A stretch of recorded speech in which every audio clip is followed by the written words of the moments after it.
ترکی اور سیریا میں زلزلے سے 22,000 افراد ہلاک ہو چکے ہیں۔ خبر آ رہی ہے کہ ملبے میں دبے باقی لاشوں سے بدبو آ رہی ہے۔ اس قدر بھیانک ہے یہ زلزلہ، اس کا اندازہ اسی سے ہو رہا ہے۔ آپ اسے عام زلزلہ نہیں کہہ سکتے، یہ اللہ کا عذاب ہے۔ اب یہ کیا وہی ٹائم لائن ہے جس کا کہ ذکر اس مذکور حدیث میں آیا ہے؟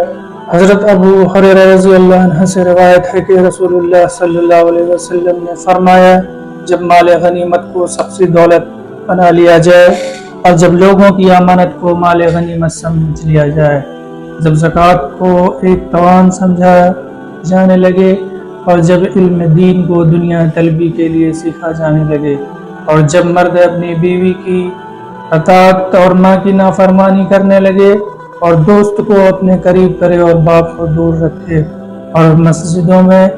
شور و غل ہونے لگے اور قبیلے کا سردار ان کا فاسق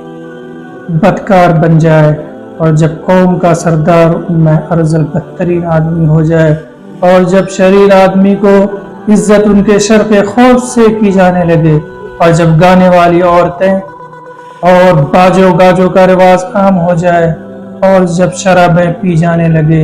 اور اس امت کے آخری لوگ پہلے لوگوں پر لعنت کرنے لگے، تو اس وقت تم انتظار کرو ایک سرخ آندھی کا اور زلزلے کا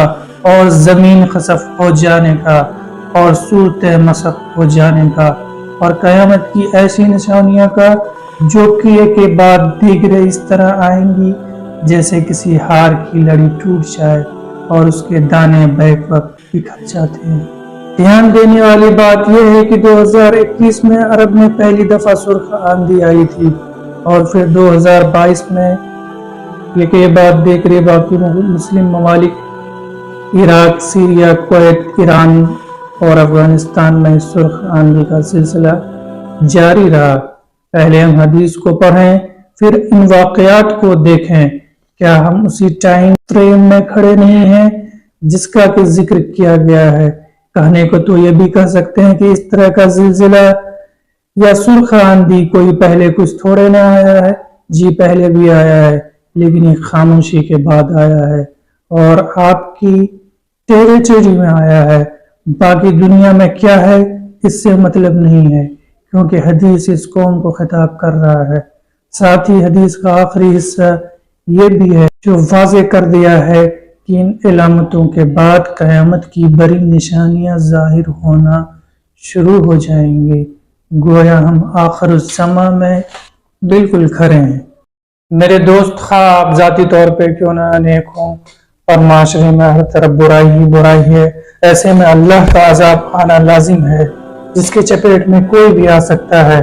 اور یہ نشانیاں وہی ہیں تو توبہ کریں اپنے گناہوں سے اور باطنی شرک سے۔ خدا نخواستہ کب ہمارے پیروں تلے زمین کھسک جائے، پر یہ سلسلہ یہاں رکنے والا نہیں، آگے اس قوم کو اور رسوائی ہے۔ حضور نے فرمایا، اس امت میں سے کچھ لوگوں کو بندر بنا دیا جائے گا اور کچھ کو خنزیر۔ یا اللہ، تو نے داؤد علیہ السلام کی قوم کو بندر بنا دیا تھا، ہمیں اس میں عذاب سے محفوظ رکھنا۔ وآخر الدعوانا والحمد للہ رب العالمین۔